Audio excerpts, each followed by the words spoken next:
Simula na ng isang mahiwagang kwento ng kayamanan at pag-ibig sa mundo ng sisid.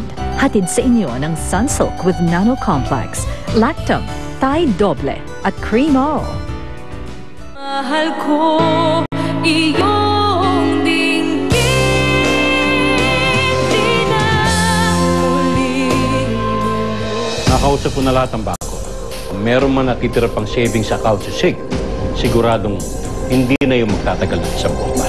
Well, I hope na-realize niya kung gaano kalaking pagkakamali ang nagawa niya. Magbibilang ako ng ilang araw. Sigurado ako, si Sig mismo ang makakawa. Natapin natin siya ulit. Noon, anong tingin ko sa mga babae hindi siniseryoso. Maswerte pa rin ako. Mas lamang ka sa kanila dahil mahal kita. Kaya kahit ano pa sabihin nila kung sino ka pa, hindi kita ipagpapalit sa katulog mo.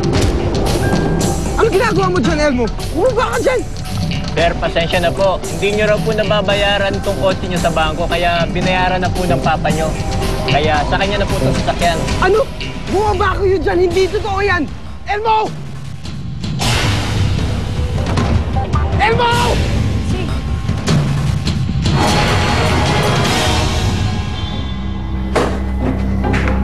Hayaan mo na yun. Pwede naman tayo mag-jeep. Pero kilala ko sila mama at papa. Hindi nila ako titigilan hanggat hindi nila ako nakitang gumagapag sa hirap. Alam mo, Sig, kung may pwede lang akong gawin para matulungan ka. Kung maghanap na rin kaya ako ng trabaho. Yan! Ang wag na wag mong gagawin! Ako ang lalaki. Ako dapat bubuhay sa'yo. Pero mas kaya kong sarili ko dahil mas laki ako sa simpleng buhay.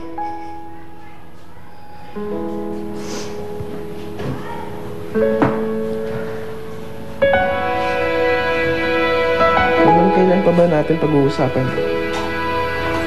Na mas kaya mo tumayo dahil galing ka sa hirap? Na mas matibay ka? Sig, wala naman akong ibig sabihin doon. Sana naman bigyan mo ako ng chance para ipakita ko sa'yo na kaya kita buhay. Kahit wala yung mga tulong ng mga magulang ko, yung yaman nila, sana naman ipakita mo lang sa akin na tiwala ka sa akin.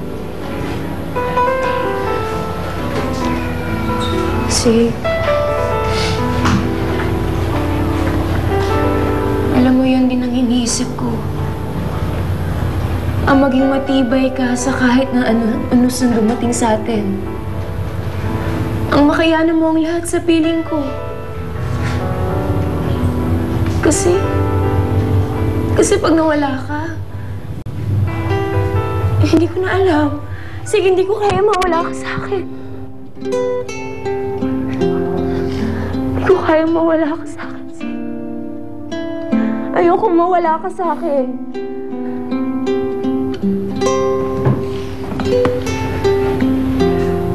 Hindi ako mawawala sa'yo, Eden. Magtutulungan tayo. Kahit anong mangyayari, walang iwanan. Mag-aanap ako ng trabaho. Magsisikap ako. Gagawin kong lahat para gumanda ang buhay natin. Walang sino man makakasira ng pag-iibigan natin. Pangako yan eh.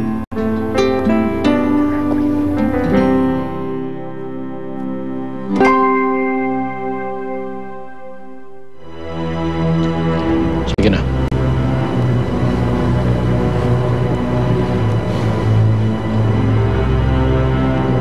Ngayon, masusubukan niya kung paano ang gitgitan sa jeep.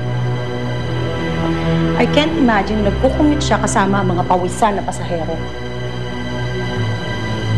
Umpisa pa lang yan. Tignan natin kung bubuhayin siya ng pagmamahal niya kay Eden.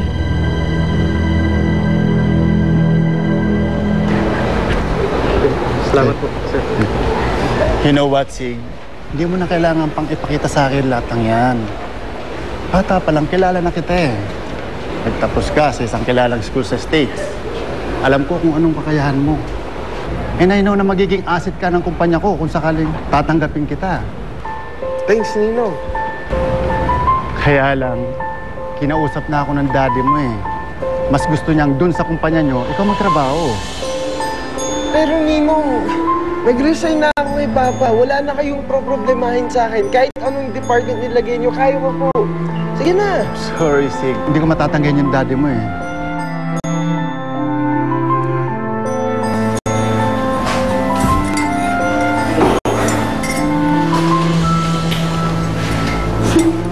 Oo naman.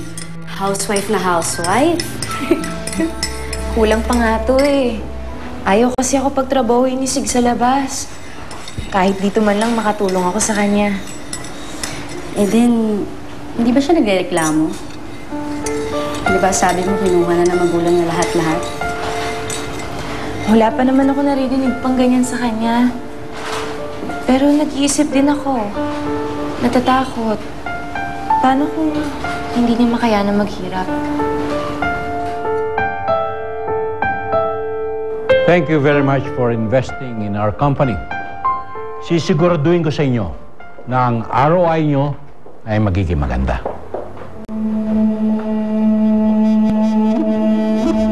Dad, mag-usap tayo.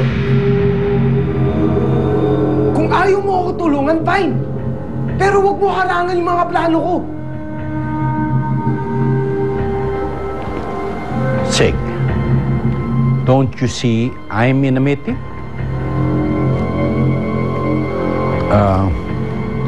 Pwede ba natin pag-usapan sa ibang araw to?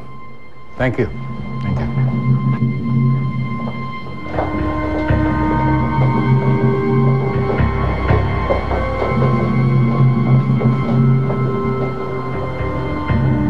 Nanggaling na ako sa iba't ibang kumpanya.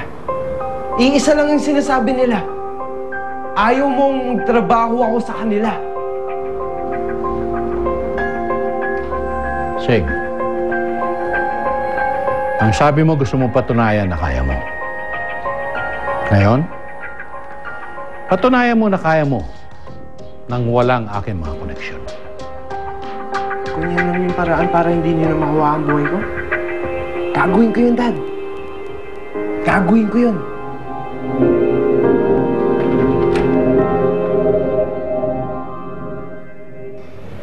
Hinarangan nila lahat ng applications ko. Mukhang papahirapan talaga nila ako. Eh kung sa iba ka na lang kaya mag-apply ng trabaho, dun sa hindi nila kakilala. Halika, kumain ka na.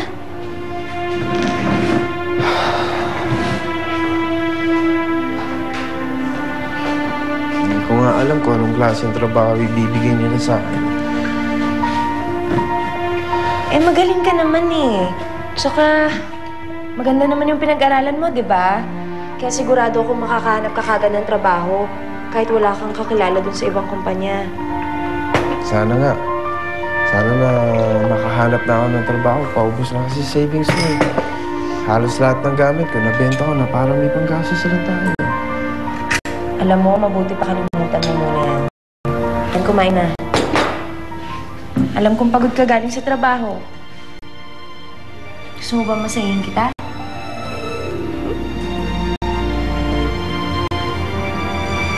Sana mawala na yung pagod ng asawa ko. Sana ngumiti na siya kasi nasa tabi niya lang ako eh.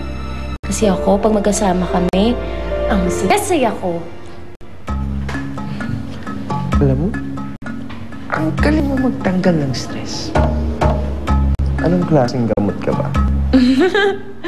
Alam mo, hindi lang ako gamot. Tubig din ako. Kaya paliliguan kita ng halik. Paliliguan ka na. Kumanda ka sa akin. Sabay tayo maliligo. Kumanda ka sa akin, Mrs. Zing. Hoy, ano yan? Hoy, kumain ka muna. Ibaba mo. Bakit ikaw nagsabi yun? Sabay tayo maliligo. Hindi! Kumain ka, kumain ka. Ibaba mo ako, ibaba mo ako.